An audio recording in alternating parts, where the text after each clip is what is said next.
তারাপীঠ মন্দিরে পুজো দিলেন অভিষেক বন্দ্যোপাধ্যায়। বীরভূম সফরে গিয়ে তারাপীঠে তৃণমূলের সর্বভারতীয় সাধারণ সম্পাদক।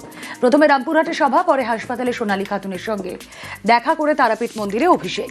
তার হাতে মা তারার ছবি তুলে দেন মন্দির কর্তৃপক্ষ।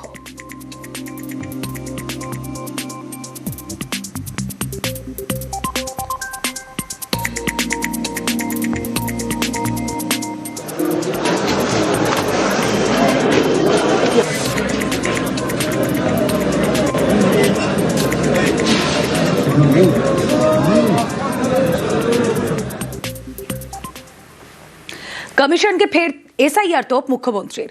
কমিশনের কাজ ভুলে ভরা বলে সরব মমতা। মানুষের হয়রানি নিয়ে কমিশনকে নিশানা। এসআইআরে বিজেপির আইটি সেলকে ব্যবহারের অভিযোগ। কমিশনের পদক্ষেপ অসাংবিধানিক বলে দাবি। এসআইআর এর ব্যাপারে আমি সবাইকে বলবো, ভুল ভাল করছে ইলেকশন কমিশন। জীবিতদের মৃত দেখাচ্ছে, বয়োজ্যেষ্ঠদের নাকে নল পরিয়ে নিয়ে যাচ্ছে এবং যেসব অ্যাপ করেছেন বিজেপির আইটি সেলকে দিয়ে, সেগুলো ইললিগাল, আনকনস্টিটিউশনাল, আনডেমোক্রেটিক। এভাবে চলতে পারে না। কমিশনকে এসআইআর কটাক্ষ অভিষেকের। নোবেলজয়ী অমর্ত্য সেনকে এসআইআর শুনানিতে ডাক। দেব, মোহাম্মদ সামির মতো সেলিব্রিটিদেরও হিয়ারিং। বাংলার গর্বদের আনম্যাপ করার চক্রান্তের অভিযোগ।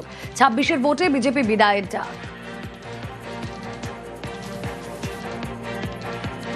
এসআইআরে হায়রে পোড়া কপাল, অমর্ত্য সেনকে হিয়ারিং এর নোটিশ পাঠিয়েছে। অমর্ত্য সেন ভারতবর্ষের জন্য নোবেল পুরস্কার জিতে এনেছে। দেশের নাম যে বিশ্বসভায় বিশ্ববন্দিত করেছে, উজ্জ্বলতম নক্ষত্র অভিনেতা দেব, তাকে হিয়ারিং নোটিশ পাঠিয়েছে। মোহাম্মদ সামি, যে ওয়ার্ল্ড কাপে খেলে দেশের জন্য বিশ্বকাপ জিতেছে, তাকে এসআইআর এর নোটিশ পাঠিয়েছে। নোটিশ পাঠিয়ে আনম্যাপ করে দেওয়ার চক্রান্ত। যারা বাংলার মানুষকে আনম্যাপ করতে চায়, আগামী দিন সেই বিজেপির ছাইপাশগুলোকে বাংলা থেকে আনম্যাপ করে চিরতরে ঝেঁটিয়ে বিদায় দিতে হবে। এই লড়াই সেই লড়াই। আর এদিকে এসআইআর নিয়ে তৃণমূলকে পাল্টা কটাক্ষ দিলীপের। বাংলাদেশ থেকে অনুপ্রবেশকারীরা, রোহিঙ্গারা এসে এখানে লোন পাবে, আবাস যোজনার বাড়ি পাবে, আপনার ছেলে মেয়ে বাইরে যাবে, ওরা এসে এখানে কাজ পাবে। এসআইআর যখন শুরু হলো, দিদিমণি তার নেতা নেত্রীরা গর্জন করছিল, করতে দেবো না।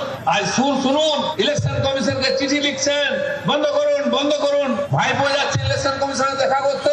এসআইআর তো সারা দেশে হচ্ছে, দু শব্দ নাই। বিহারে 65 লক্ষ নাম বাদ গেল, এখানে 1 কোটি যাবে, 58 গেছে খালি। বাকি রাজ্যে রাজ্যে যাচ্ছে, এখানে মোড়া কান্না কেন? আর শুধু দিলীপ ঘোষ নয়, বিরোধী দলনেতা শুভেন্দু অধিকারীর মুখেও ফের এসআইআর হুঁশিয়ারি। এরা কি সেটা 14 ফেব্রুয়ারি বুঝতে পারবে। বিহারের সংখ্যাটা আমি জানি, পরে বলে দেবো। পশ্চিমবঙ্গটা বলে দেবো 15 ফেব্রুয়ারি বলে দেবো। বিহারে তো ভোটার লিস্ট হয়েছে, অবৈধ অনুপ্রবেশকারী কত সে সংখ্যাটা জানি, আমি বলবো না, ঠিক সময়ে বলবো। অত তাড়াহুড়া করার কিছু নেই। যখন আধার কার্ড ডিঅ্যাক্টিভেটেড হবে, রেশন কার্ড বন্ধ হবে, প্রধানমন্ত্রী অন্ন সুরক্ষা যোজনা থেকে কাটিং হবে, যখন অ্যাকাউন্ট ফ্রিজ হয়ে যাবে, বন্ধ হয়ে যাবে, তখন বুঝবেন যে ইনি ভারতীয় নয়।